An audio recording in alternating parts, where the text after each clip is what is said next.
Congreso Virtual del Colegio Mexicano de Ortopedia 2020. El doctor Efraín Farías Cisneros es médico cirujano egresado de la Facultad Mexicana de Medicina, Universidad La Salle, maestro en Ciencias Médicas y doctor en Ciencias Médicas, programa de maestría y doctorado en Ciencias Médicas, Odontológicas y de la Salud, UNAM. Cirugía ortopédica, Hospital Español UNAM. Cirugía de mano y reconstructiva de extremidad superior y microcirugía, 2011-2013, Instituto Nacional de Rehabilitación, UNAM. 2015-2017, Christine McLernan Institute, University of Louisville. Es miembro de Sociedad Mexicana de Cirugía de Mano y Microcirugía, Asociación Mexicana de Cirugía de la Mano, Colegio Mexicano de Ortopedia, Cuerpo Médico ABC, Asociación Médica del Hospital Español, American Society for Surgery of the Hand, Asociación Argentina de Cirugía de Mano y Reconstructiva del Miembro Superior, Sociedad Internacional de Cirugía Ortopédica y Traumatología. El doctor Farías hablará sobre el papel de la rehabilitación en las inestabilidades del carpo. Hola, saludos a todos. Agradezco al Colegio Mexicano de Ortopedia, especialmente a la mesa directiva y al doctor Alejandro Espinosa Gutiérrez, titular del capítulo de Mano y Muñeca, por su invitación. La inestabilidad del carpo es un reto para los cirujanos de miembro superior, ya que es una fisiopatología que aún no se comprende al 100%. Tiene muchas consecuencias sociales adversas, da discapacidad y morbilidad cuando no se trata de forma apropiada, y el uso de ortesis de forma prolongada también es problemático. Hay un gran interés en el avance en este campo, y en los últimos años se han publicado muchísimos trabajos acerca de este tema. No hay ligamentos dorsales entre el cúbito y el carpo, y recordemos que la fila proximal del carpo es una fila en donde no se inserta ningún músculo.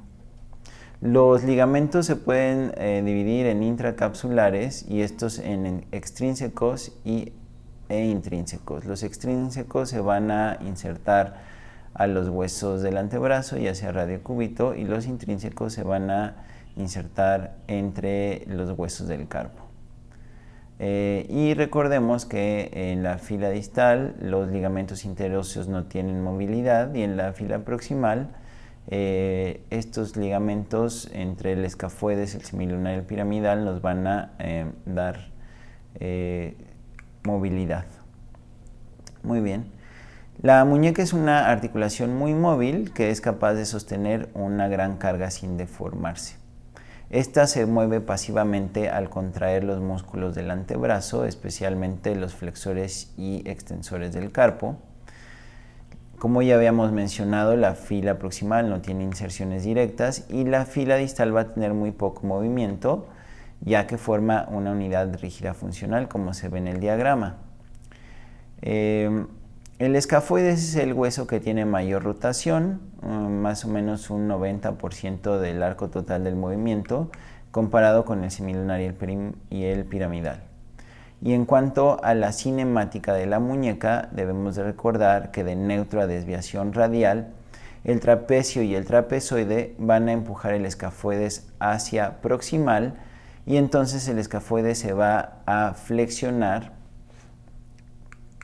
Y en cuanto hagamos desviación cubital, el ganchoso se va a meter en un surco del piramidal, y el escafoides se va a extender por completo. Los movimientos van a variar dependiendo de la laxitud de la muñeca, la forma proximal del hueso grande y del ganchoso, y el tipo de semilunar, ya sea tipo 1 o tipo 2, dependiendo del número de carillas articulares que tenga. El movimiento de tiros de dardos se ha descrito como el movimiento más fisiológico de la muñeca y en el que durante la flexión de la muñeca la fila distal rota sincrónicamente en flexión y en cierto grado de desviación cubital, y durante la extensión de la muñeca la fila distal va a rotar en extensión y ligera desviación radial.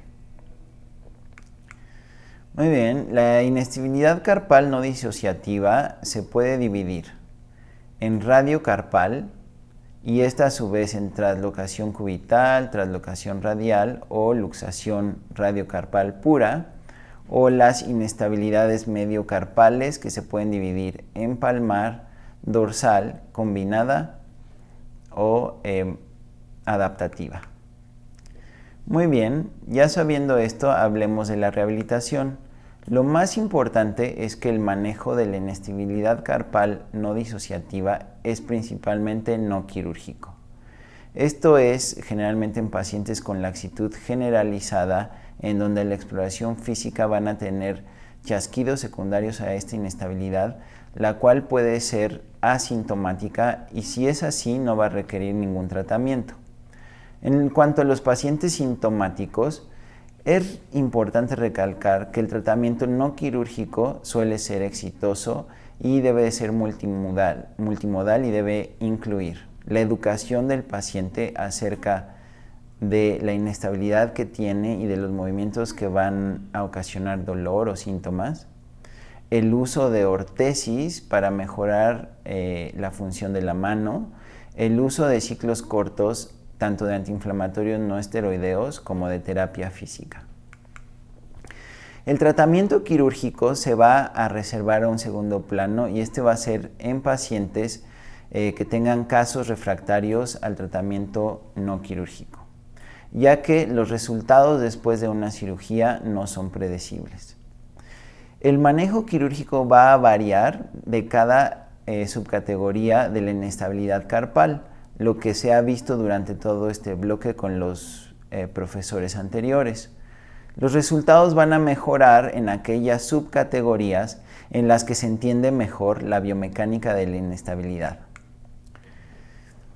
¿Cuáles son los prerequisitos que requiere una muñeca para ser estable bajo cargas fisiológicas? Son 4 pilares. El primero es que las articulaciones del carpo tengan una inclinación normal, una congruencia recíproca y que las superficies articulares sean congruentes y lisas. El segundo es que la cápsula y los ligamentos, también llamados estabilizadores estáticos, estén intactos y tengan una inervación adecuada. El tercero es que tengamos un sistema motosensorial íntegro. Las estructuras neurales que controlan la estabilización neuromuscular de las articulaciones debe de ser funcional y recuerden que esto tiene también un control cerebral autónomo. Y por último, los músculos vecinos llamados estabilizadores dinámicos, sobre todo los extensores y flexores del carpo, deben de estar permanentemente activos y listos para neutralizar cualquier intento de desestabilización de la muñeca. Muy bien, entonces en la inestabilidad carpal no disociativa y en algunas inestabilidades carpales disociativas, la rehabilitación va a ser la piedra angular del tratamiento. Como vemos en esta tabla, los músculos juegan un papel muy importante en la estabilización de las muñecas con inestabilidad. Dependiendo de la inestabilidad, nosotros podemos utilizar músculos que activándolos o fortaleciéndolos vamos a mejorar la estabilidad y tenemos que evitar la acción de ciertos músculos que nos pueden aumentar la inestabilidad. Como por ejemplo en la inestabilidad mediocarpal palmar, los músculos en los que nos vamos a centrar son el extensor carpi ulnaris y el flexor carpi ulnaris y vamos a intentar desactivar o evitar el trabajo del extensor carpi radialis longus, del abductor pollicis longus y del flexor carpi radialis.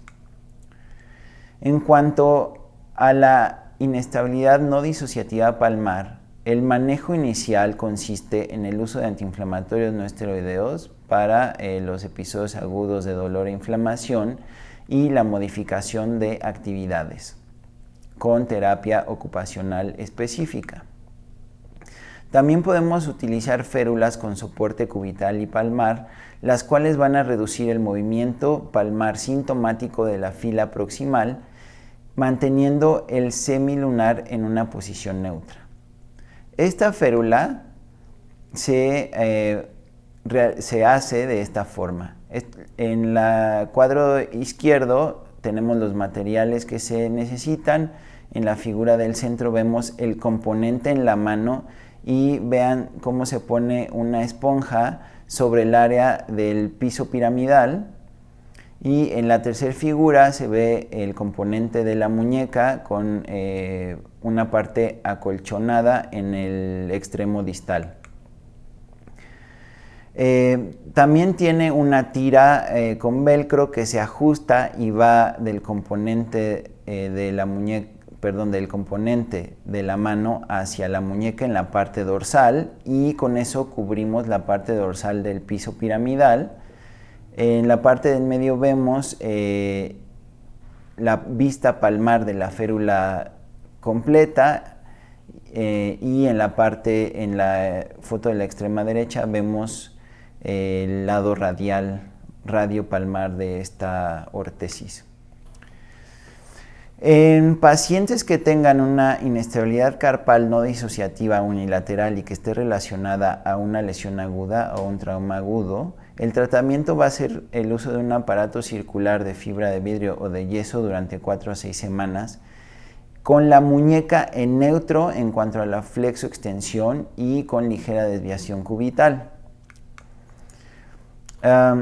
Otro de los objetivos que vamos a hacer durante la rehabilitación es restablecer control propioceptivo de la muñeca, y esto se hará con un fortalecimiento isométrico de los tendones flexor y extensor cubital del carpo, y esto lo que hace es oponer la flexión de la fila proximal al generar una fuerza de realineación en la unidad piso piramidal.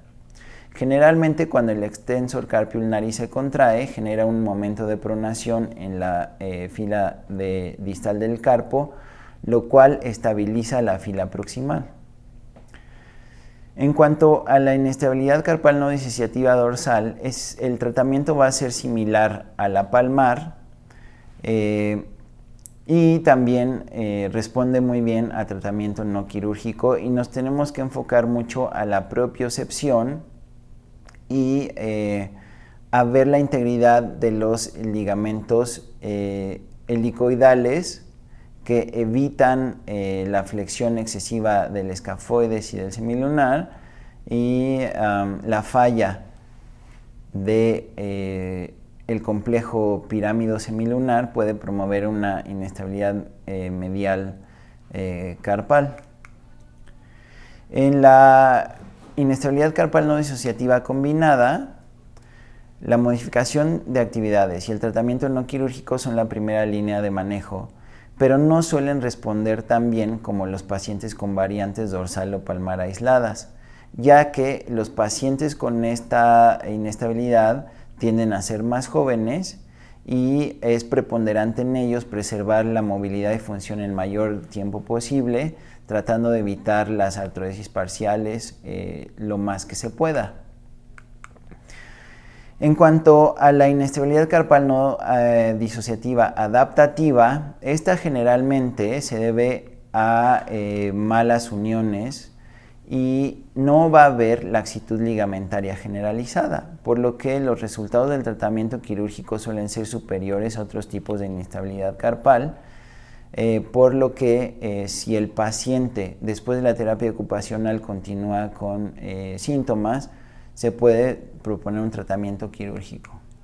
En conclusión, cada grupo muscular debe ser fortalecido o inhibido dependiendo del tipo de lesión ligamentaria o inestabilidad presente, y si se ejercita el grupo muscular incorrecto, podemos nosotros incluso aumentar los síntomas. Por eso es muy importante conocer la cinemática y la fisiopatología y supervisar la terapia junto con el médico especialista en rehabilitación o el terapeuta físico.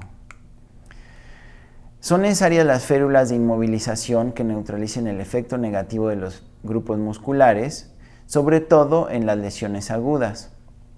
Y hay que insistir en la fisioterapia específica dependiendo del tipo de inestabilidad,